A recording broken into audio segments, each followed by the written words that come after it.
सिद्धरमैया ही होंगे कर्नाटक के CM. DK Shivkumar को मिलेगी डिप्टी सीएम का पद। दिल्ली में बीजेपी प्रदेश कार्यकारिणी की बैठक आज। 2024 लोकसभा चुनाव की बनेगी रणनीति। यूपी की सभी सीटें जीतने के लिए बीजेपी ने शुरू की तैयारी। जाति जनगणना पर सुप्रीम कोर्ट में सुनवाई आज।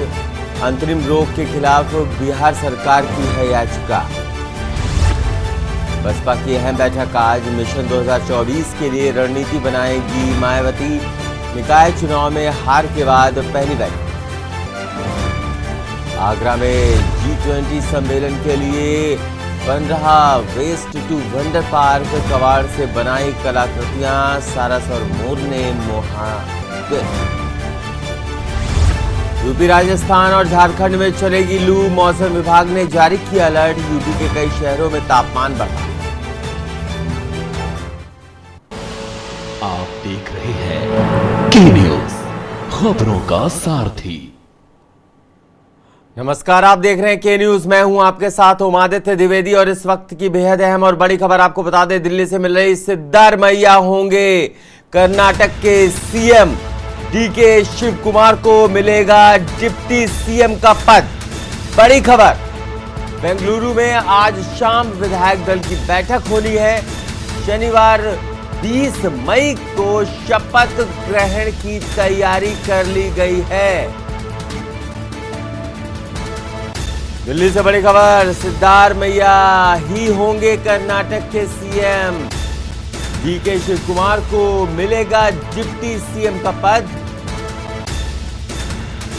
बेंगलुरु में आज शाम विधायक दल की बैठक होनी है, आपको बता दें।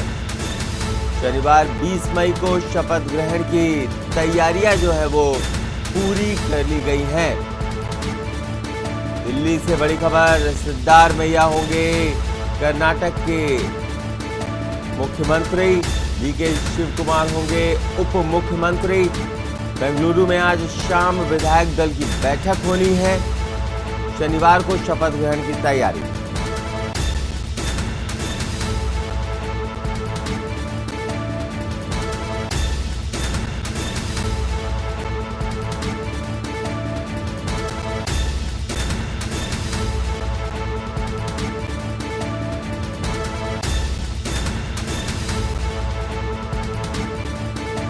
बड़ी खबर दिल्ली से आपको बता रहे हैं इस वक्त की। सिद्धरमैया होंगे कर्नाटक के मुख्यमंत्री। उप मुख्यमंत्री के तौर पर शपथ लेंगे डीके शिवकुमार। विधायक दल की बैठक होनी है आज और साथ ही साथ शनिवार को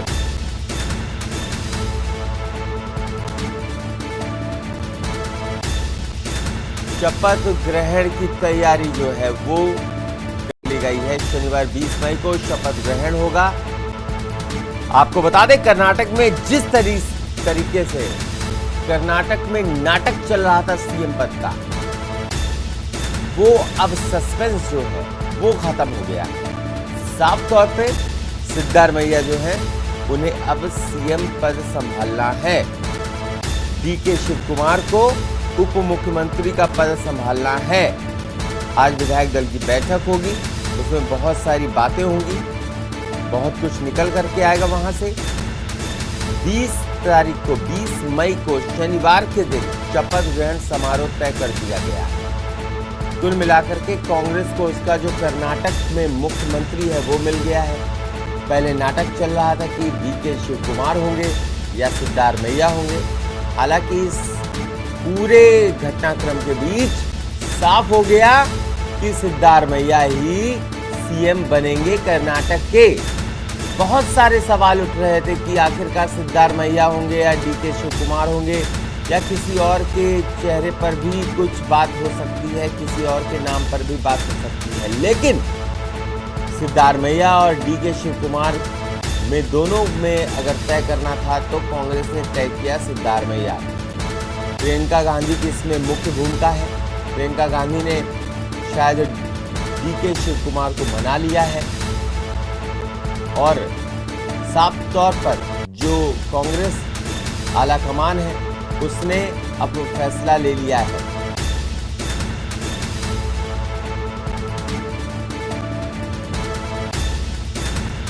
कर्नाटक प्रभारी हैं सुरजेवाला, उन्होंने साफ तौर पे कहा था सिद्धरमैया और डीके शिवकुमार किसी तरह की बयानबाजी ना करें।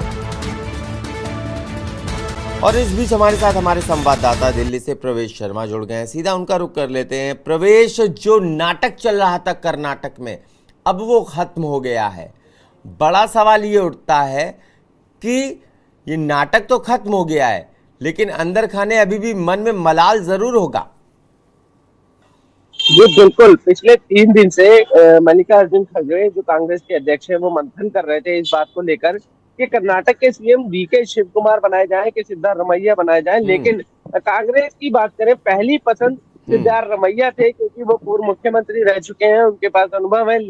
परंतु बात डीके शिवकुमार की नाराजगी पर आकर टिक रही थी, क्योंकि डीके शिवकुमार इस बात पर नाराज थे और वो खुलकर बार बार ये बोल रहे थे कि ये पद उनको चाहिए। लेकिन कल देर शाम जब ये मीटिंग हुई, बैठक हुई, तो उसमें इस बात पर जो है सहमति जताने के लिए खुद आला कमान, चाहे वो सोनिया गांधी हो, चाहे प्रियंका गांधी हो, चाहे राहुल गांधी हो, जब वो मीटिंग में बैठे और उन्होंने ये तय किया, ये फैसला लिया कि सिद्धारमैया को ही सीएम बनाना होगा और डीके शिवकुमार को समझाना होगा। और उसके बाद मैं बता दूं आपको, सिद्धारमैया के समर्थकों ने तो लगभग दोपहर के बाद से ही जो है अपना जश्न मनाना शुरू कर दिया था। लेकिन कयास ये लगाए जा रहे थे कि मामला अभी लटकेगा रुकेगा। डीके शिवकुमार की नाराजगी काफी बढ़ती ही जा रही थी, लेकिन देर शाम उनको मना लिया गया है और वो डिप्टी सीएम के पद की शपथ लेने के लिए तैयार है। और 20 मई को बेंगलुरु में ये समारोह होगा। जी जो डीके शिवकुमार हैं, जो उनकी जो टीम है, उनको कैसे मनाया गया है, उनसे क्या कुछ बात की गई है? और इस दौरान जिस तरीके से बातें जो निकल करके सामने आ रही हैं, डीके शिवकुमार मानने को तैयार नहीं थे, ऐसा क्या कुछ उनसे कहा गया है? क्या कुछ जानकारी है आपके पास कि जिससे कि, क्योंकि प्रियंका गांधी ने भी जिस तरीके से बात की है, क्योंकि वो हमेशा कहते रहे हैं कि मैं गांधी परिवार की बात मानूंगा और खड़गे जी की बात मानूंगा, और ऐसे में अब साफ हो गई है पिक्चर कि आखिरकार सिद्धारमैया ही बनेंगे सीएम। तो ऐसे में डीके शिवकुमार से क्या कुछ बात हुई है? कुछ जानकारी आपके पास निकल करके आ रही है? जी देखिए, बिल्कुल। सबसे पहले तो मैं आपको बता दूं कि डीके शिवकुमार की नाराजगी में अहम भूमिका प्रियंका गांधी ने निभाई है। और दूसरी बड़ी बात की बता दूं कि कहीं ना कहीं डीके शिवकुमार जो है बार बार ये बात बोल रहे थे कि कांग्रेस चाहे मुझे सीएम बनाए या ना बनाए, लेकिन मैं कांग्रेस पार्टी को नहीं छोड़ूंगा, वो मेरी माँ जैसी है और मैं इससे जुड़ा रहूंगा। लेकिन जब सीएम पद की बात आई तो डीके शिवकुमार उस बात पर अड़ गए कि सिद्धारमैया से ज्यादा उनके पास विधायक के समर्थक हैं और वो इस पद के लायक है। लेकिन जब बात की गई पार्टी के आला अधिकारियों की और देखा गया तो उसमें एक बात सामने आई कि डीके शिवकुमार का मनाना बहुत जरूरी था। लेकिन हैरान करने वाली बात ये थी कि डीके शिवकुमार खुलकर सामने तो नहीं आ रहे थे, लेकिन उनकी बयानबाजी सामने आ रही थी और उनके समर्थक जो है खुलकर पोस्टरबाजी कर रहे थे। देखिए, प्रियंका गांधी और डीके शिवकुमार के बीच में क्या बात हुई वो तो पार्टी ने अपना अंदरूनी मामला रखा हुआ है। वो कोई मामला मैं आपको साफ साफ बता दूं खुलकर बाहर नहीं आया है। लेकिन ये बात साफ है कि प्रियंका गांधी ने डीके शिवकुमार को मनाने में अहम भूमिका निभाई है। जी प्रवेश, जिस तरीके से देखा जा रहा था, लिंगायत समुदाय के बहुत करीबी माने जाते हैं डीके शिवकुमार, लेकिन इतने करीबी सिद्धारमैया नहीं माने जाते हैं। और लिंगायत समुदाय का बहुत अहम रोल है कर्नाटक में, और ऐसे में कांग्रेस की जो सरकार बन रही है उसमें लिंगायत समुदाय का बहुत बड़ा रोल है। इससे कोई भी पीछे नहीं हट सकता है और ना ही इसको मना कर सकता है, पहली बात। दूसरी बात, जो डीके शिवकुमार हैं उनकी जो छवि है वो सिद्धारमैया से बहुत अच्छी छवि कही जाती है। इस बीच और अगर बात की जाए सिद्धारमैया की तो उन पे मुकदमे भी हैं, और एक उनकी छवि जो है पैसे वाले की तरह है कि बहुत पैसे वाले हैं, अमीर हैं। लेकिन अगर वहीं बात की जाए डीके शिवकुमार की तो वो कहीं ना कहीं नज़र आते हैं कि वो बहुत ही ठीक है, मतलब सादा जीवन है उनका, और इस तरीके के वो नहीं है कि मतलब कि बहुत चमचमाती हुई दुनिया उनकी हो। तो ऐसे में कैसे मैनेज किया गया है कांग्रेस पार्टी के अंदर जो खलबली मची हुई थी? रणदीप सुरजेवाले का अहम रोल माना जा रहा है यहाँ पर, प्रियंका गांधी का तो है ही, लेकिन रणदीप सुरजेवाले जिस तरीके से निकल करके आए, कर्नाटक प्रभारी थे चुनाव के दौरान, और उनका भी यह अहम रोल माना जा रहा है।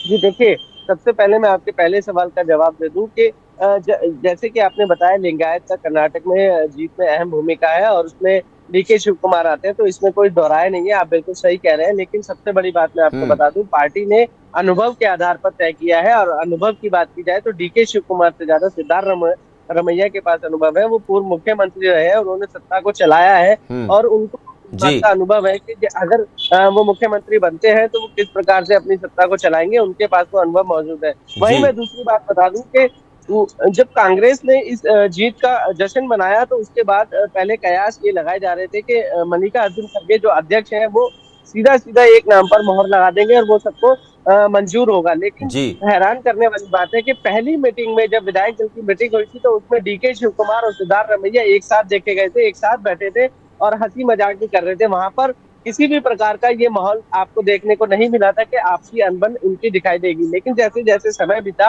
और मुख्यमंत्री पद के नाम की दौड़ शुरू हुई, तो डीके शिव कुमार और सिद्धार्थ रमैया आपस में खुलकर पोस्टरबाज उनके समर्थकों द्वारा देखे गए। लेकिन बात करें बयानबाजी की, तो सिर्फ डीके शिव कुमार की तरफ से बयानबाजी आई है, सिद्धार्थ रमैया की तरफ से कोई पलटवार नहीं हुआ, उन्होंने कोई भी जवाब नहीं दिया। क्योंकि बात की जाए अनुभव की, तो सिद्धार्थ रमैया का अनुभव डीके शिव कुमार के अनुभव पर भारी पड़ता है, और कांग्रेस ने शायद इसी को देखा ठीक है। है और प्रवेश, आप हमारे साथ जुड़े रहिए क्योंकि हमें आगे की खबरों में भी आपसे अपडेट लेना है, आपसे जानकारी लेनी है। आप हमारे साथ जुड़े रहिए। और जिस तरीके से कर्नाटक की बात चल रही है, तो कर्नाटक में कहीं ना कहीं कुल मिलाकर के अब पिक्चर जो है वो साफ हो गई है। 20 तारीख को जिस तरीके से शपथ ग्रहण समारोह होगा, आज विधायक दल की बैठक होनी है, तो कहीं ना कहीं ये जो चीज़ें हैं अब साफ होती हुई नज़र आ रही हैं। और ऐसे में देखने वाली बात ये होगी कि आखिर अब आगे क्या कुछ निकल करके आता है, क्योंकि नाराज़गी अब दूर हो गई है। सिद्धार्थ रमैया को ताजपोशी उनकी की जाएगी।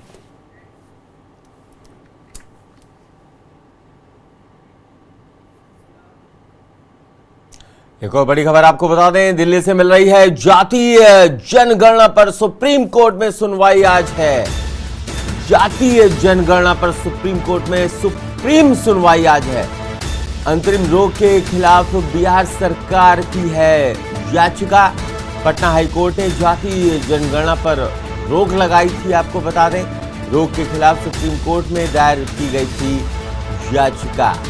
देखने वाली बात यह है कि आखिरकार आज सुप्रीम कोर्ट में क्या कुछ सुनवाई होती है, और क्या जातीय जनगणना को सुप्रीम कोर्ट जिस तरीके से बात हो रही है, सुप्रीम कोर्ट की क्या कुछ टिप्पणी निकल करके आती है, ये बेहद अहम हो जाता है। क्योंकि हाईकोर्ट ने साफ तौर पे उस पर रोक लगा दी थी। अब आके देखना होगा ये सुप्रीम कोर्ट की सुप्रीम सुनवाई जो है, उस दौरान क्या कुछ निकल करके आता है।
बड़ी खबर आपको बता रहे हैं दिल्ली से। जातीय जनगणना पर सुप्रीम कोर्ट में आज सुनवाई होनी है। अंतरिम रोक के खिलाफ बिहार सरकार की जो याचिका है वो डाली गई थी। पटना हाईकोर्ट ने जातीय जनगणना पर साफ तौर पर रोक लगा दी थी। रोक के खिलाफ सुप्रीम कोर्ट में दायर की गई है ये याचिका। याचिका जो दायर की गई है उसमें क्या कुछ निकल करके आता है वो देखने वाली बात होगी। वो सबके लिए बेहद अहम होगा, क्योंकि जातीय जनगणना अगर होती है तो उसके क्या कुछ राजनीतिक प्रभाव होंगे, क्या कुछ सामाजिक प्रभाव होंगे, ये देखने वाली अपने आप में बहुत बड़ी बात होगी, क्योंकि जाति जनगणना से बहुत सारी चीजें जो है वो स्पष्ट हो जाएंगी।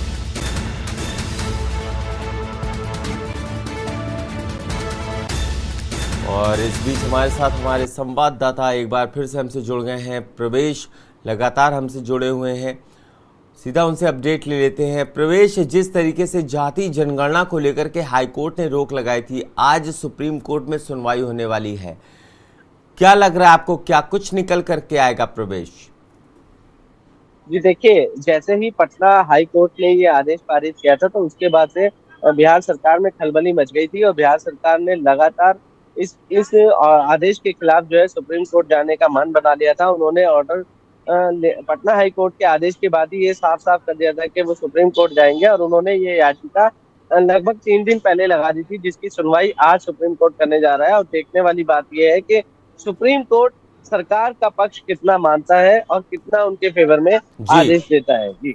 जी बिल्कुल, क्या कुछ होने वाला है ये आपने बताया कि मतलब क्या कितना उनका पक्ष मानता है, ठीक बात है, लेकिन जातीय जनगणना से जो चीजें निकल करके आएंगी वो कितनी अहम हो जाती हैं प्रवेश, क्योंकि समाज के लिए और राजनीतिक लिहाज से कितनी ये चीजें जो है बहुत अहम हो जाती हैं। जी देखिए, मैं आपको एक बात तो स्पष्ट बता दूं, जातीय जनगणना अगर आप मेरे से अनुभव की पूछेंगे या आप कहेंगे कि आपकी क्या राय है, तो मैं साफ साफ कहूंगा कि जातीय जनगणना को रोक देना चाहिए, क्योंकि उससे एक बात तो साफ हो जाती है कि जब राजनीतिक पार्टियां होती है वो उसका लाभ उठाती है और वो उसी जाति के आधार पर जो है अपना खेल खेलना शुरू कर देती है। और बिहार सरकार की शायद यही मंशा है, वो ये जानना चाहती है कि अपने बिहार में कितने प्रतिशत जाति में कौन से लोग आते हैं और किसका वोट करवट किस तरह बैठेगा। बिहार में आप भी जानते हैं कि बिहार में यादव का काफी दबदबा रहता है, लेकिन उसके बाद और भी जातियां हैं। लेकिन जब कोई चीज खुलकर सामने आती है तो उसमें सबसे ज्यादा जो है राजनीतिक पार्टियां फायदा उठाती हैं और अपने अनुसार फिर उनके जो है इस्तेमाल करने की कोशिश करती है, जो होना देखिए प्रवेश, ये बहुत सीधी सी बात है। 1989 का जिक्र अगर कर लें तो मंडल कमीशन लागू हो गया था, और आपको याद होगा अच्छे तरीके से किस तरीके से बवाल मचा था।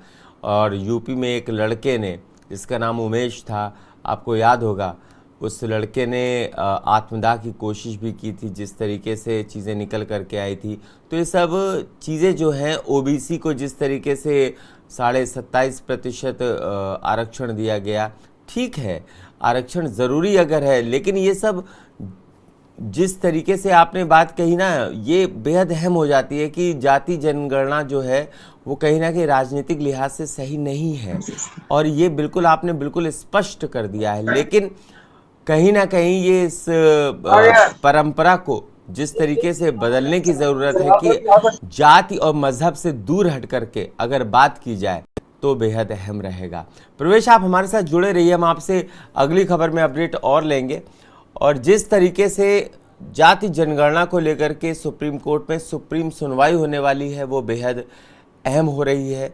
और ऐसे में आज जब सुप्रीम सुनवाई होगी, हाई कोर्ट ने जब मना कर दिया साफ तौर पे कि नहीं, लेकिन अब अगर सुप्रीम कोर्ट में सुनवाई होगी तो क्या कुछ निकल कर आता है, ये बेहद ज़रूरी हो जाता है।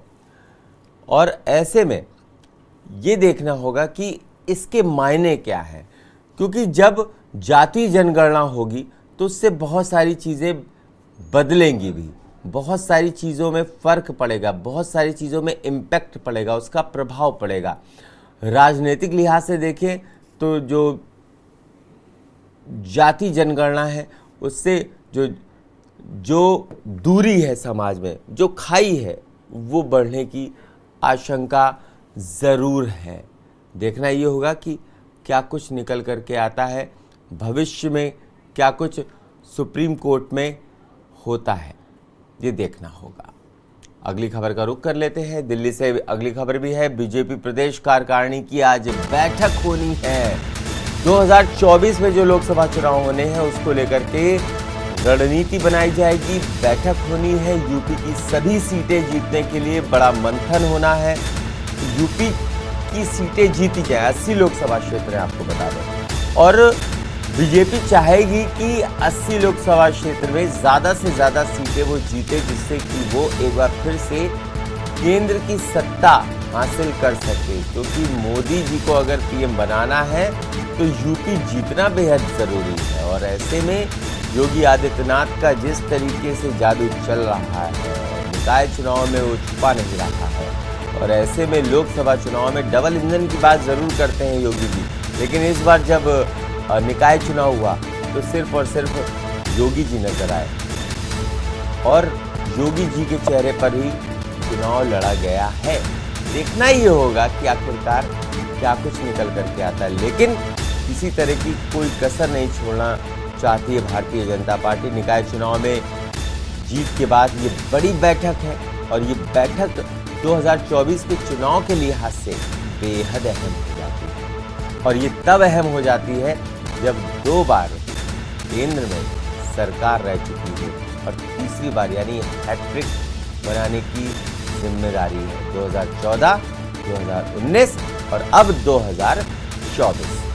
देखना ये होगा कि आखिरकार कैसे 2024 में जीत का परचम बीजेपी लहराएगी, या फिर जिस तरीके से जिक्र हो रहा है, ममता बनर्जी ने साफ कर दिया है, अखिलेश यादव ने साफ कर दिया है, हम कांग्रेस के साथ वहां जरूर नजर आएंगे जहां पर कांग्रेस मजबूत स्थिति में। देखना ये होगा कि अगर जहां कांग्रेस मजबूत स्थिति में है, लोकसभा चुनाव में अगर वहां पर ममता बनर्जी, अखिलेश यादव या विपक्ष नजर आता है तो उसके क्या कुछ मायने होंगे।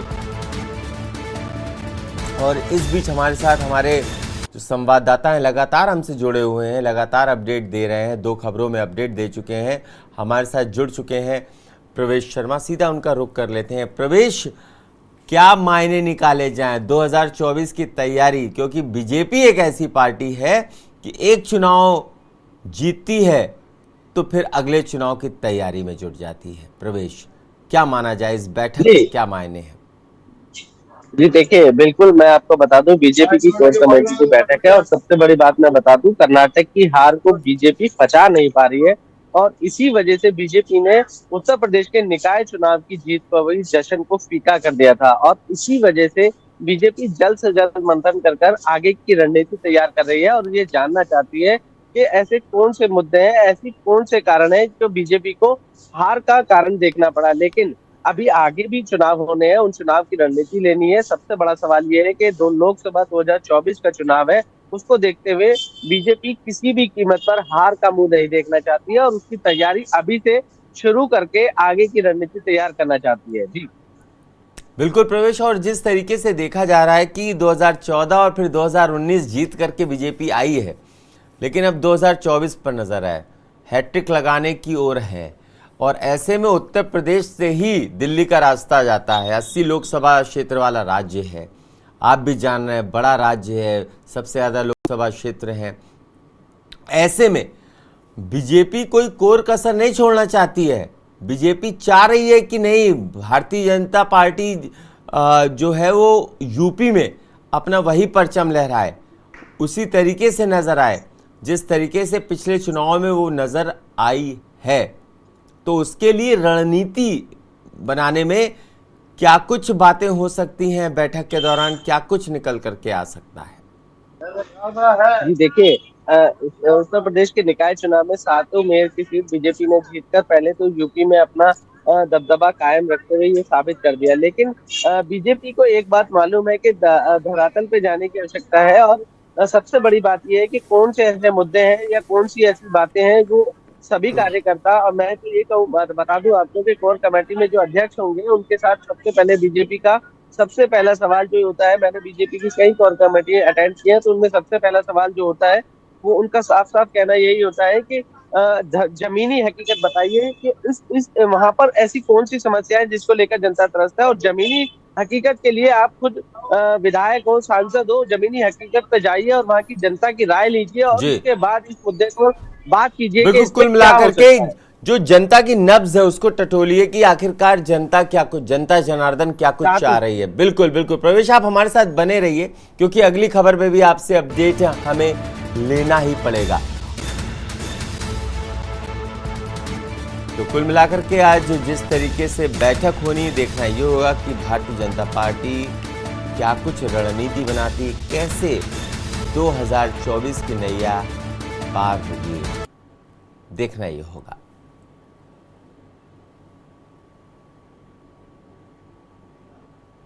एक और बड़ी खबर का रुख कर लेते हैं, दिल्ली से ही है। पूर्व मंत्री सत्येंद्र जैन की जमानत अर्जी, आपको बता दें आज सुप्रीम कोर्ट में जमानत अर्जी पर सुप्रीम सुनवाई होनी है। जेल में बंद हैं आप आदमी पार्टी के पूर्व मंत्री सत्येंद्र जैन। आज सुप्रीम कोर्ट में जमानत अर्जी पर सुनवाई होनी है, देखना ही होगा कि आखिरकार कैसे आज सुनवाई होती है और क्या आज उन्हें जमानत मिल पाती है। इसी खबर पर हमारे साथ प्रवेश जुड़े हुए हैं, प्रवेश शर्मा का रुख कर लेते हैं। प्रवेश, क्या कुछ निकल करके आ सकता है, क्योंकि आज जमानत अर्जी पर सुनवाई होनी है। सत्येंद्र जैन जो विवादों में घिरे हुए हैं लगातार, ऐसे में आम आदमी पार्टी जो एक अलग ही डुगडुगी बजाती है कि हम तो पाक साफ हैं जनाब, हमसे अच्छा कोई नहीं है, और ऐसे में जब उनसे अच्छा कोई नहीं है तो आखिरकार क्यों उनके नेता जेल में है, आखिरकार क्यों उनके एक नेता से शराब कांड को लेकर के पूछताछ की जाती है, शराब घोटाले को लेकर के पूछताछ की जाती है। क्या कुछ आज निकल करके आ सकता है सुप्रीम कोर्ट से सत्येंद्र जैन के मामले में? जी जी जी बिल्कुल, मैं आपको बता दूं, सत्येंद्र जैन मनी लॉन्ड्रिंग के मामले में जेल में बंद है और लगभग 1 साल से ऊपर का समय हो चुका है। और अभी हाल ही में उन्होंने जेल प्रशासन को पत्र लिखकर ये मांग की थी कि मैं जेल में अकेला नहीं रह सकता है, मेरे साथ 2 कैदियों को और बंद किया जाए। लेकिन वही मैं बता दूं, जब आज अकेलापन वो दूर करना चाहते थे, जिससे वो चाह रहे थे कि उनकी कम से कम 2-3 लोग उनके साथ रहें और जिससे उनका अकेलापन दूर हो, लेकिन ये बाद में फिर उसको मना कर दिया गया, उन दोनों को निकाल लिया गया। बिल्कुल सही कह रहे हैं आप। जी प्रवेश, अपनी बात पूरी कीजिए प्रवेश। देखिए, अकेलापन दूर करने के लिए जेल में मंत्री जी को 2 कैदियों की सहायता चाहिए, 2 कैदी चाहिए ताकि उनसे वो बात कर सके। हैरान करने वाली बात है कि उन्होंने इस तरीके की मांग की, उसके बाद उनको एक मनोचिकित्सक को दिखाया गया और उनका मैं बता दूं उनका ट्रीटमेंट भी शुरू किया गया। लेकिन बात अगर उनकी जमानत की करें तो जमानत की बात में सीधा सीधा सुप्रीम कोर्ट का रुख किया है। सुप्रीम कोर्ट में देखने वाली बात यह होगी कि 1 साल से ऊपर का समय हो चुका है और सत्येंद्र जैन 1 साल से ज्यादा के समय में जेल में बंद है। तो जब आज सुप्रीम कोर्ट सुनवाई करेगा तो उनकी लीगल टीम किन मुद्दों पर आगे पहल करेगी, ये तो सुप्रीम कोर्ट में सुनवाई होने के बाद ही तय होगा। लेकिन आज जो है सत्येंद्र जैन की रिहाई को लेकर जरूर कुछ ना कुछ डिसीजन आ गया तो उनके लिए बहुत अच्छा होगा।